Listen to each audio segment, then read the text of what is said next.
All right, we're checking out the only game where you can attach circular saw blades to your car and get fantastic traction underwater. It's GTA. We wanted to test some very weird cars up against suspension and water obstacles, and so it's time for a brand new challenge. Which kind of wheels can do underwater speed bumps the best? Saw blades, 4 wheels, 6 wheels, 8 wheels, we've got them all. We've got grossly oversized vehicles, grossly undersized vehicles, and vehicles that probably are too cursed to actually exist in GTA. And in order to find out whose tires reign supreme, we'll be doing things like progressively deeper water speed bumps, odd multi-pipe tightrope balances, concrete barricade suspension challenges, and more. All of these different vehicles have things attached to their suspensions that could be classified as tires, but only one can make it all the way to the end. Let's do this. Anytime I see progressively bigger numbers behind me, I get concerned. So we have a massive row of cars here. Multiple rows of cars. But one of the cars is particularly stupid. This is like a car with a thyroid problem or something. This car is enormous and it has saw blades on its tires. And the saw blades are like 2.5 times my height. Actually kind of impressed at how reflective the saw blades are. How do you even get in? I won't worry about that for now. Because in order to find out just how difficult this kind of like warm-up challenge is, we're going to... Oh, I thought my eyes were playing tricks on me. This Lamborghini has 6 wheels. Does that make it better? Either way, we're gonna start with the progressively deeper water speed bumps and see how this 6-wheeled, very, very expensive monstrosity does. It's doing quite well. It definitely drives different with the 6 wheels. Now, these are fully programmed 6 wheels. They all spin independently. I don't know if it means that the car will flood out less, but it still works. Funny part is, it almost feels like it has, it's extra buoyant because of all the rubber. Look at the back end float up. So this got to number 4. Now the cool thing about each section being numbered is we can learn what the actual section each car can get to is. All right, let's try something way more typical.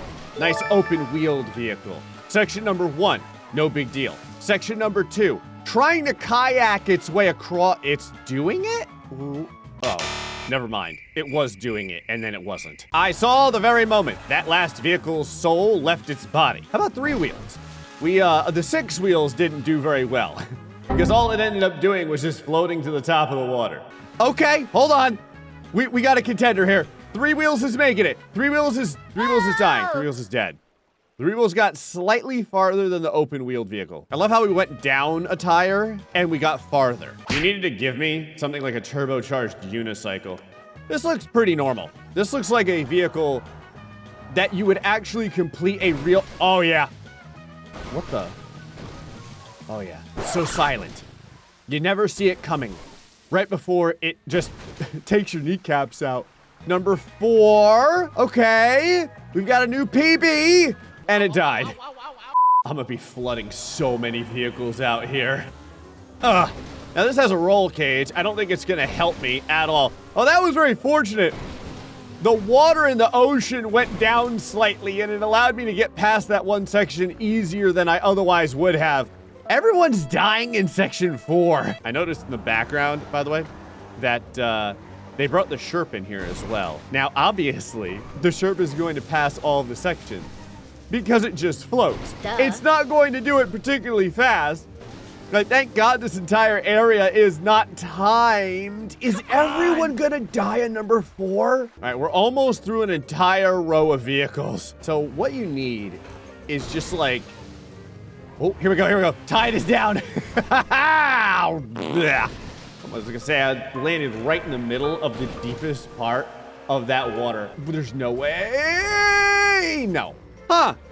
I am literally just resting on top of the other vehicle's door frame. I want to give this one more try because I feel like if you can get enough downward momentum, yeah, you can kind of like hydroplane. So you pause and then we get all the speed we can going down, hydroplane the front of the car up, hey! And you can get the very first vehicle that makes it past section 4. All right, number 5. Was it like 10 sections? So we're not even halfway there.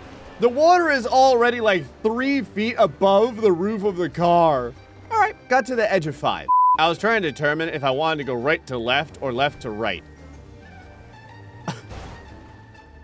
I was curious if this could fit underneath the suspension of the saw blade car, and it totally can.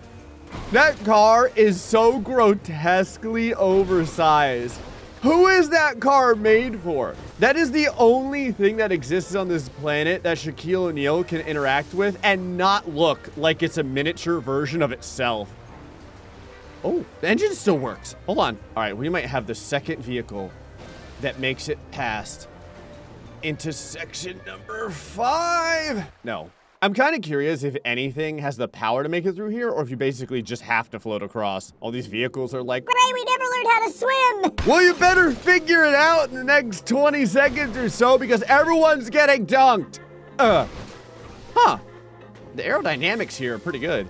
Now, when you end up at the bottom of Davy Jones's locker, there's no way to really recover from that. There is just a giant graveyard of cars here in number 4. Just like the last, like the second to last vehicle. There we go. Oh, yeah. I was gonna say, if you could keep that front end up and almost like boogie board your way through the challenge, you can definitely make it. Number 5, I could try and ride the wall, but yeah, there's no way. It just sits underwater for way too long. The tires on this thing are pretty cool. Oh, the acceleration on this thing is pretty cool. Oh, yeah. Oh, wow, this thing floats fantastically. It's got a little bit of rise to it, which is probably helping. Can this be the first vehicle to get past number 5? Float your way. Float your way. Roll on the other vehicle. You know, it made it, and then the engine just kind of like sat in the salt water for a while. Okay, check this out. 8 wheels, killer interior. Look at that. Very comfortable. Very, very poor gas mileage. Now, usually, multi-wheeled vehicles, like 6 and 8 wheeled vehicles, do very poorly in challenges like these. I've never used this before, and it is doing pretty good. All right, come on, baby. Float your way. Whoa, holy buoyancy. I got ejected out of the water. It's still flooded out, but that was crazy. I need to give this thing another shot. Seeing what it does when all 8 tires go into the water is incredible. Like, watch. It goes in and then immediately it gets yeeted out of the water. Go down, then it pops it up. Oh, I kind of like chassis slid my way to area number 6. So this is the first vehicle that made it past 5 levels of the underwater, I guess, dips. Not really speed bumps. Like, the speed bump part is out of the water. And then the ditch is kind of like where the water is. Made it to 7! Okay, we may have found like a new all-terrain vehicle here. Again, the traction, whoa! The traction is absolute garbage. It's like a lesser-known cousin of the Sherp. The way it almost floats, but not quite. Kind of like doggy paddles its way to the edge of the incline. Still though, got itself all the way to 8 before it died. All right, this right here, we know, has great speed. And so, this will be one of those ones that I'm gonna try and ramp as much as possible. So come down, there we go, it's working, okay? I lost almost all my speed. Come down in the middle, surf your way to the edge, never mind, gonna do a nose grind, engine dies. This has racks on the top. It has extra cargo space for all of your bad choices. Wow. Okay. That was pretty good. Made it to 4. Got a little bit of a lift to it. Not enough to keep it out of the water, though. Never mind. The engine survived that? Really? Mopar lifestyle. You know what? Maybe if I didn't have the bars on the front, this thing wouldn't have sunk so quickly. I mean, I guess they had to put an arena car in here. I think the arena car is gonna do pretty good though, because this does have a legitimate lift to it. I guess my question is, did you leave in the boost? I haven't needed it quite yet. Nope. Oh, they did not leave in the boost on this. So this is just like raw testing. I know it can do better than that. Also, I realized this area only has 1 section that you can climb up. That was weird. I don't know if that was there like that in the beginning and I just missed it or what. All right, it's made it to the farthest area and it has made it out. Okay, 8. The arena car is doing it. The arena creature is doing it. 9. Is this gonna be the first one to make it to the next section? Okay, 10. It's doing it all completely underwater, too. Like, it's not just bouncing or floating. Oh, you gotta be kidding me. The front end is out of the water. It's right there. I can taste the checkpoint. It's so close. If I stick my tongue out, I might be able to touch it. Right now, it just tastes like failure. All right, it's so obvious, so I'm gonna go ahead and use this Sherp. Now again, like I said, the Sherp just kind of, what did you do to this thing? I've been driving for a little bit here. I'm on area number 5 right now. This Sherp feels vastly faster than the normal Sherp. What sort of like Dungeons and Dragons haste spell did you cast upon this vehicle? The Sherp's like, I'm tired of taking L's, so I had 35 espressos. Great. So realistically, you have like 10 minutes to live, but you're gonna live those 10 minutes very, very quickly. The Sherp's gonna make it to the checkpoint. I don't know if it's gonna be able to pass whatever's next, especially if it's something worse than this that has nothing to do with floating, but at the very least, it will get there. So just climb it, float it. Very good. Little bounce right there, not too bad. Oh! When I left the challenge area, I'm screwed, aren't I? There's no way back in, is there? I mean, it's not a huge deal. I can get back there pretty quick. So 8. And then 9. I'm still very impressed at how well the arena car did. It could almost smell the end. And then, you know, it drowned, which is pretty unfortunate. Up to 10, and there you go. The very first vehicle to make it to the checkpoint is the Sherp. And, oh, it's not just a checkpoint, it is a teleporter. And that brings us to the suspension challenge. So I was told this is a suspension challenge, but realistically, this looks a little bit more like a tightrope. Okay. Oh, now it's just like concrete barricades. Okay. Yeah, the Sherp can do that. No problem. Look at that. Very satisfying. Love it. Tires are going absolutely insane right now. The Sherp doesn't really have a lot of suspension. Oh my God! There is a big jump here. This might be the area that the Sherp fails at. All right. Jumping is not the Sherp's strong suit, but we're just gonna send it the whole time. Send it on top of the suspension challenge. Send it on top of a big jump through the windmill. It worked. I can't believe that. Sticks the landing with space to spare. What? If someone put like extra octane fuel or something like that inside of this. Whoa. Okay, it's fine. Everything is okay. It is doing it. It is doing it quite visually appealing. And now it's, oh, it's like climbing bumps. Okay. All right, so you have to kind of go into these and not let your vehicle go straight into the air and then tilt backwards. So it's fine. All you have to do, just kind of grind your way to the front. All right, we got a bit of a problem here. When the Sherpa lands it and it loses all of its speed, I have to like get to the edge of the next jump. Here we go. Stop. Oh. Come on, baby. Come on, get that traction in there. Dig in, dig. No. I somehow need to keep my speed going up this gigantic, like, ski slope of agony. Ah, yes, nothing quite like skiing on concrete. What's funny is they gave the Sherp almost too much torque, so if I try and feather it, it doesn't pull itself up the hill, and if I go full on with the gas, it just squeals the tires. If that thing does not fall off this challenge, I am going to be amazed. It's gonna go all the way down to the bottom. It made every single bounce and didn't fall off the challenge area. Oh, it can't even drown because it floats. Okay, we're gonna give this thing a try. This is like the tiniest body on top of the largest wheels. Now, the water challenge, oh my God, this thing's kind of fast. I had no idea. Whoa! Okay, little bit front heavy. Hello, hey, and a big 360 spin. This thing bounces like it's made out of rubber. I mean, 90% of it is. It's all just tires. It's tires with like a tiny truck frame. This is what happens when you slap something like a Ford Ranger on top of tires that are 11 feet tall. Again, it barely gets buried even at the very bottom of the water challenge, so I think this is gonna one-time this. Look at that, the frame is still out of the water. We're already at 9. No problem. Big yoink. We're gonna get it. We're gonna get it first try. Come on. Get that engine out of there. Okay, the engine is way under. Are you kidding me? This thing died before the arena car did. All right, that leaves small, medium, and large. We're gonna go with large. Where am I? Oh, what is this? I'm driving the pedals. Effectively, my hands, like my steering wheel area, is where the pedals are. What kind of engine did you put in this?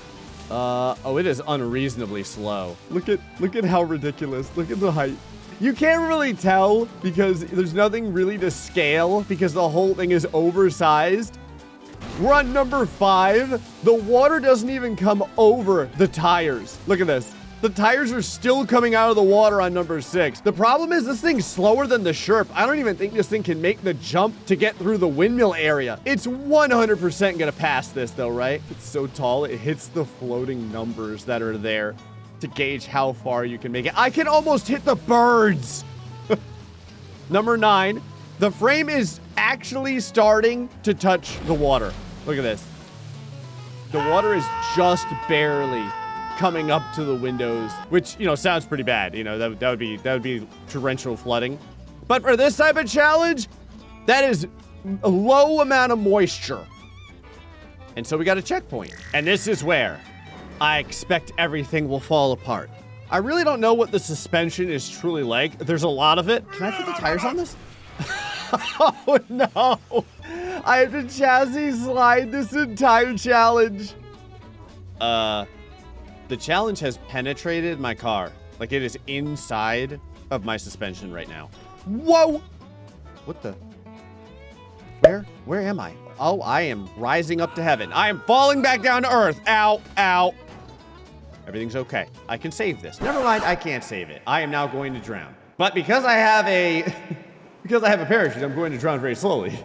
Okay, it's time to try the Rover. The Rover is like the Sherp's slightly competent brother. It does everything pretty good, but the big thing I know is that it has really good acceleration and fantastic aerodynamics. It's not even that it floats like the Sherp, it flies. Look at this thing. Even when it's underwater, it lasts for a good long while. The cool part is, though, because it's so fast and it's so bouncy, it only ever has to do half of the challenge. So it's underwater, but it's underwater for such a short time that by the time it gets out, it still works. No. Oh, I was wrong. Oh no, if this thing dies, I'm screwed. Sometimes it's like a 50-50. And so when I tried it a second time, I had like, I don't know, maybe like a better aerial shot, and it did go all the way through without flooding out. So we made it to the checkpoint with the Rover. The problem is that the other sawblade vehicle is still just chilling out on the challenge area. How flammable are you? All right, I'm gonna have to get like really precise with this grenade. Hold on. And whoop. Oh, that did absolutely nothing. How heavy is this thing? Oh, it slides fantastically. What? Bye-bye. The whole time that car weighed like 11 pounds. I had no idea. So how's the Rover do on the suspension challenges? Amazing. It was made for the moon after all. And so it's kind of just progressing. Oh my God, I don't know how I made that in the first try. It is progressing straight through. Look at that. On top of the concrete pipes. No big deal. Now the difference between this and the Sherp is the climbing capability of the Rover is like unmatched. It can gain speed from nothing. Look at this. The tires don't even skid out. They just grip. No joke. This vehicle was made for this type of course. Okay, we're gonna get a little bit of like a little bit of help here. This is where the Sherp kept falling. Yeah, see? This is tough. You gotta rock this perfectly. And right about, oh God, I went too far. Oh God, hold on. Stop. And, oh no. Come on, I just need like 10 miles an hour. Good. Okay, so we don't want to jump. There. Just gotta slow down before that front end goes all the way up. Okay, I jumped. That was terrible on my part. Hold on, still gonna make it. Good. This is the very first vehicle that's made it to the top of Lumpy Mountain. Like Odd Tumor Mountain. So now we have the alternating suspension test. Doesn't do it great. This feels very, very anxiety-inducing. This thing leans all the way. Somehow, though, it manages to stay on its wheels, and we have a winner. Well, the Rover claimed a victory, and the sawblade wheel car claimed my soul. Anyway, folks, hope you enjoyed this episode of GTA. Till next time, stay foxy, much love.